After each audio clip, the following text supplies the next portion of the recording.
ಬೆಂಗಳೂರಿನಲ್ಲಿ ಅಕ್ರಮವಾಗಿ ರಕ್ತಚಂದನ ಮಾರಾಟ ಮಾಡ್ತಾ ಇದ್ದಂತಹ ಇಬ್ಬರು ಆರೋಪಿಗಳನ್ನು ಬಂಧಿಸಲಾಗಿದೆ. ಬಂಧಿತರಿಂದ 60 ಲಕ್ಷ ಮೌಲ್ಯದ 1150 ಕೆಜಿ ರಕ್ತಚಂದನವನ್ನು ಹುಳಿಮಾವು ಪೊಲೀಸರು ವಶಕ್ಕೆ ಪಡೆದಿದ್ದಾರೆ. ಕಾರ್ನಲ್ಲಿ ಹಿಂಬದಿ ಸೀಟು ತೆಗೆದು ಅದರ ಕೆಳಗೆ ರಕ್ತಚಂದನವನ್ನು ಜೋಡಿಸಿಡಲಾಗಿತ್ತು. ಬೆಂಗಳೂರಿನಿಂದ ತಮಿಳುನಾಡಿಗೆ ಸಾಗಿಸ್ತಾ ಇದ್ದ ವೇಳೆ ಕದಿಮರು ಸಿಕ್ಕಿಬಿದ್ದಿದ್ದಾರೆ. ಬೆಂಗಳೂರು ಪೊಲೀಸರು ಡ್ರಗ್ಸ್ ಕೇಸ್ಗೆ ಸಂಬಂಧಪಟ್ಟಂತೆ ಭರ್ಜರಿ ಕಾರ್ಯಾಚರಣೆ ನಡೆಸಿದ್ದು ಆರ್ಎಂಸಿ ಯಾರ್ಡ್ ಪೊಲೀಸರು ಓರ್ವನನ್ನ ಬಂಧಿಸಿದ್ದಾರೆ. 8 ಕೆಜಿ 350 ಗ್ರಾಂ ಗಾಂಜಾ ವಶಕ್ಕೆ ಪಡೆದಿದ್ದಾರೆ. ಆರ್ಟಿನಗರ ಪೊಲೀಸರು 5 ಪೆಡ್ಲರ್ಸ್ಗಳನ್ನು ಅರೆಸ್ಟ್ ಮಾಡಿ 5,43,000 ಗಾಂಜಾ ಜಪ್ತಿ ಮಾಡಿತ್ತು.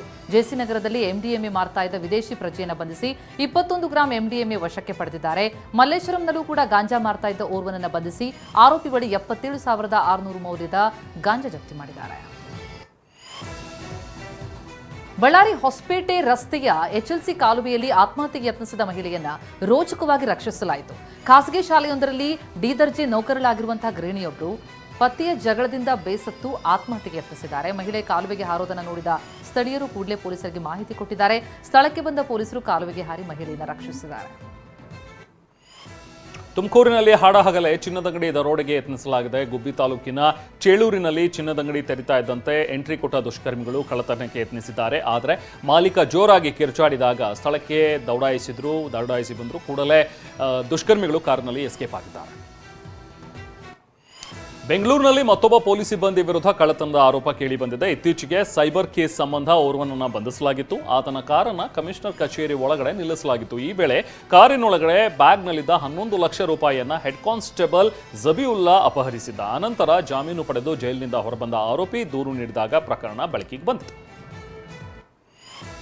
ಸಿಸಿ ಕ್ಯಾಮೆರಾದಲ್ಲಿ ಹೆಡ್ ಕಾನ್ಸ್ಟೇಬಲ್ ಜಬಿಯುಲ್ಲಾ ಹಣದ ಬ್ಯಾಗ್ ಕಳ್ಳತನ ಮಾಡಿರೋದು ಬೆಳಕಿಗೆ ಬಂದಿದೆ. ಜಬಿಯುಲ್ಲಾ ಮನೆ ಸರ್ಚ್ ಮಾಡಿದ ಸೈಬರ್ ಪೊಲೀಸರು ಬೆಡ್ ಕೆಳಗೆ ಹಣ ಜೋಡಿಸಿಟ್ಟಿರುವುದು ಪತ್ತೆಯಾಗಿದೆ. ಅಷ್ಟೇ ಅಲ್ಲ, ಕದ್ದ ಹಣವನ್ನ ಪತ್ನಿಗೆ ಒಡವೆ ಮಾಡಿಸಿಕೊಟ್ಟಿದ್ದ. ಸದ್ಯ ಹೆಡ್ ಕಾನ್ಸ್ಟೇಬಲ್ ಜಬಿಯುಲ್ಲಾ 2 ಲಕ್ಷ ಹಣ ವಾಪಸ್ ಕೊಟ್ಟಿದ್ದು, ಉಳಿದ ಹಣ ವಾಪಸ್ ಕೊಡುವಂತೆ ಪೊಲೀಸರು ತಾಕೀತು ಮಾಡಿದ್ದಾರೆ.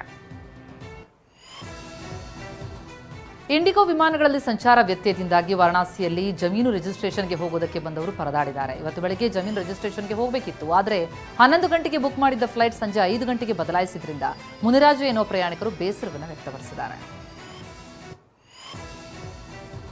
ಇಂಡಿಗೋ ವಿಮಾನ ಹಾರಾಟ ವ್ಯತ್ಯಯದಿಂದ 6 ದಿನಗಳ ಟ್ರಿಪ್ 2 ದಿನಕ್ಕೆ ಮೊಟಕಾಗಿದೆ. ಜೈಪುರದಿಂದ ದೆಹಲಿಯಿಂದ ಬೆಂಗಳೂರಿನಿಂದ ಶ್ರೀಲಂಕಾಗೆ ತೆರಳಬೇಕಾಗಿದ್ದ ತಂಡಕ್ಕೆ ನಿರಾಸೆಯಾಗಿದೆ. ವಿಮಾನ ವಿಳಂಬದಿಂದ ಬೆಂಗಳೂರಿನಿಂದ ಶ್ರೀಲಂಕಾಗೆ ತೆರಳುವ ಫ್ಲೈಟ್ ಇರದೆ 100ಕ್ಕೂ ಅಧಿಕ ಪ್ರವಾಸಿಗರು ಬೇಸರ ವ್ಯಕ್ತಪಡಿಸಿದರು. ಲಗೇಜ್ ಸಮೇತ ಕೆಂಪೇಗೌಡ ಅಂತಾರಾಷ್ಟ್ರೀಯ ವಿಮಾನ ನಿಲ್ದಾಣದಲ್ಲಿ ಬೀಡುಬಿಟ್ಟಿದ್ದಾರೆ. ಚಿಕ್ಕಬಳ್ಳಾಪುರದ ನಂದಿಗಿರಿ, ಸ್ಕಂದಗಿರಿ, ದಿವ್ಯಗಿರಿ ಸುತ್ತಮುತ್ತ ಚಿರತೆಗಳ ಭೀತಿ ಎದುರಾಗಿದೆ. ಕಲ್ಲುಬಂಡೆ ಮೇಲೆ ಚಿರತೆ ಕಾಣಿಸೋದ್ರ ಮೂಲಕ ಜನರಲ್ಲಿ ಭಯ ಆಗಿದೆ.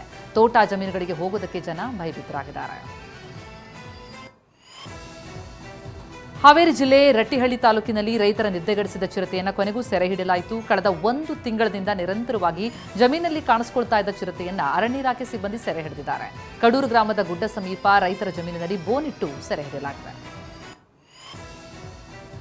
ಚಾಮರಾಜನಗರದಲ್ಲೂ ಚಿರತೆಯ ಉಪಟಳ ಜೋರಾಗಿದೆ. ಮಾದಪಟ್ಟಣ ಗ್ರಾಮದಲ್ಲಿ ಮತ್ತೆ ಚಿರತೆ ಪ್ರತ್ಯಕ್ಷ ಆಗಿದ್ದು, ಚಿರತೆ ಬಿಂದಾಸ್ ಓಡಾಟ ಗ್ರಾಮಸ್ಥರಲ್ಲಿ ಆತಂಕ ಮೂಡಿಸಿದೆ. ಚಿರತೆ ಓಡಾಟದ ದೃಶ್ಯ ವಾಹನ ಸವಾರರ ಮೊಬೈಲ್ ಕ್ಯಾಮೆರಾದಲ್ಲಿ ಸೆರೆಯಾಗಿದ್ದು, ಚಿರತೆ ಸೆರೆ ಹಿಡಿಯಿರಿ ಅಂತ ಗ್ರಾಮಸ್ಥರು ಆಗ್ರಹಿಸಿದ್ದಾರೆ. ಕದಂಬ ನೌಕಾನೆಲೆ ವಸತಿ ಗೃಹದಲ್ಲಿ ಚಿರತೆ ಪ್ರತ್ಯಕ್ಷವಾಗಿದೆ. ಉತ್ತರ ಕನ್ನಡ ಜಿಲ್ಲೆಯ ಕಾರವಾರ ಬಳಿಯ ಕದಂಬ ನೌಕಾನೆಲೆಯಲ್ಲಿ ನಿನ್ನೆ ಮಧ್ಯಾಹ್ನ ನೌಕಾನೆಲೆ ವಸತಿ ಗೃಹಕ್ಕೆ ಚಿರತೆ ನುಗ್ಗಿದೆ. ಚಿರತೆ ಓಡಾಟದ ದೃಶ್ಯ ಸ್ಥಳೀಯರ ಮೊಬೈಲ್ನಲ್ಲಿ ಸೆರೆಯಾಗಿದೆ. ಗುಂಡಿ ಮುಚ್ಚಿದ 3 ದಿನಕ್ಕೆ ಡಾಂಬರ್ ಕಿತ್ತು ಬರ್ತಾ ಇದೆ. ಟಿವಿ9 ಗ್ರೌಂಡ್ ರಿಪೋರ್ಟ್ನಲ್ಲಿ ಹೆಬ್ಬಾಳದಿಂದ ಕೆಆರ್ಪುರಕ್ಕೆ ಸಂಪರ್ಕ ಕಲ್ಪಿಸುವ ರಿಂಗ್ ರೋಡ್ನ ಕಳಪೆ ಕಾಮಗಾರಿ ಕಳ್ಳಾಟ ಬಯಲಾಗಿದೆ. ಕಾಂಕ್ರೀಟ್ ಕಿತ್ತು ಬಂದರೆ ಕಾಂಕ್ರೀಟ್ ಹಾಕಿಯೇ ಮುಚ್ಚಬೇಕು. ಆದರೆ ಡಾಂಬರ್ ಹಾಕಿ ಮುಚ್ಚಿರೋದಕ್ಕೆ ಸವಾರರು ಆಕ್ರೋಶ ವ್ಯಕ್ತಪಡಿಸಿದ್ದಾರೆ. ಆದರೆ ಜಿಬಿಎ ಹಾಗೂ ಬಿಎಂಆರ್ಸಿಎಲ್ ನಾವು ಈ ಗುಂಡಿಯನ್ನು ಮುಚ್ಚೇ ಇಲ್ಲ ಅಂತ ಹೇಳ್ತಿದ್ದಾರೆ. ಕಾರ್ಮಿಕರ ಕಿಟ್ ನೀಡುವಲ್ಲಿ ಅಧಿಕಾರಿಗಳು ಕಳ್ಳಾಟ ನಡೆಸಿದ್ದಾರೆ. ಚಿಕ್ಕಮಗಳೂರಿನ ಅಜ್ಜಂಪುರ ಠಾಣೆಯಲ್ಲಿ ಫಲಾನುಭವಿಗಳಿಂದ ದೂರು ದಾಖಲಿಸಲಾಗಿದೆ. ನಾಗರಾಜ್ ಅನ್ನೋ ಕಾರ್ಮಿಕ ಇಲಾಖೆ ಕಿಟ್ಗಾಗಿ ಅರ್ಜಿ ಸಲ್ಲಿಸಿದ್ರು. ಆದರೆ ಅಧಿಕಾರಿಗಳು ಕಿಟ್ ಇದ್ರೂ ಕೂಡ ಕಾರ್ಮಿಕರಿಗೆ ನೀಡದೆ ಕಳ್ಳಾಟ ಆಡ್ತಿದ್ದಾರೆ.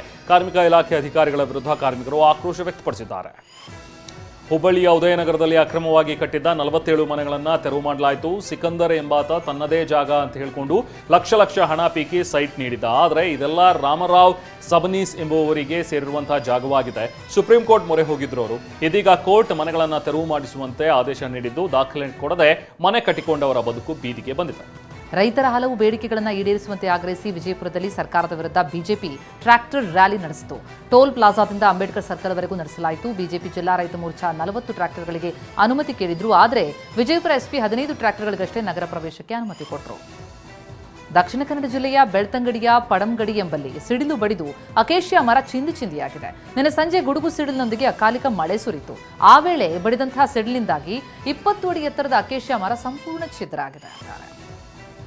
ಕೊಡಗು ಜಿಲ್ಲೆಯಲ್ಲೂ ದಿತ್ವಾ ಚಂಡಮಾರುತದ ಎಫೆಕ್ಟ್ ಜೋರಾಗಿದ್ದು ಜಿಲ್ಲೆಯ ಹಲವು ಕಡೆ ಮಳೆ ಸುರಿತಾ ಇದೆ. ಕೊಯ್ಲು ಮಾಡಿದ್ದ ಭತ್ತ, ಕಾಫಿ ಬೆಳೆ ಮಳೆಗೆ ಆಹುತಿಯಾಗಿದೆ. ಅಕಾಲಿಕ ಮಳೆಯಿಂದಾಗಿ ಕೃಷಿಕರಲ್ಲಿ ತೀವ್ರ ಆತಂಕ ಸೃಷ್ಟಿಯಾಗಿದೆ. ಹವಾಮಾನ ವೈಪರೀತ್ಯದಿಂದಾಗಿ ಇಳುವರಿ ಕಡಿಮೆಯಾದ ಪರಿಣಾಮ ತರಕಾರಿಗಳ ಬೆಲೆಯಲ್ಲಿ ಭಾರೀ ಏರಿಕೆಯಾಗಿದೆ. ಕೋಲಾರದ ಏಷ್ಯಾದ ಅತಿದೊಡ್ಡ ಟೊಮೆಟೊ ಮಾರುಕಟ್ಟೆಯಲ್ಲಿಯೇ ಪೂರೈಕೆ ಕೊರತೆ ಎದುರಾಗಿದೆ. 15 ಕೆಜಿ ಟೊಮೆಟೊ ಬಾಕ್ಸ್ ಬೆಲೆ ದುಪ್ಪಟ್ಟಾಗಿದೆ.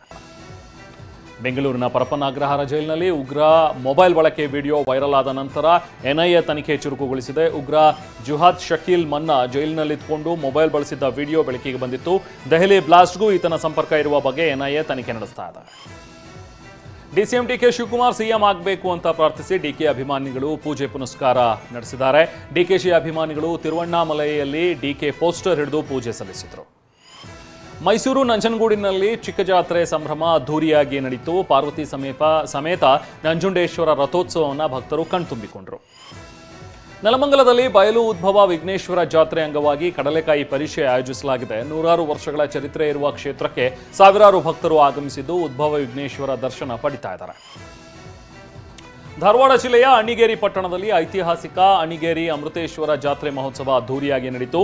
ದಕ್ಷಿಣದ ಕಾಶಿ ಎಂದೇ ಪ್ರಸಿದ್ಧಿ ಪಡೆದಿರುವ ದೇವಾಲಯಗಳಲ್ಲಿ ಬೆಳಿಗ್ಗೆ ಮತ್ತು ಸಂಜೆ 2 ಬಾರಿ ರಥೋತ್ಸವ ನಡೆಯಲಿದೆ.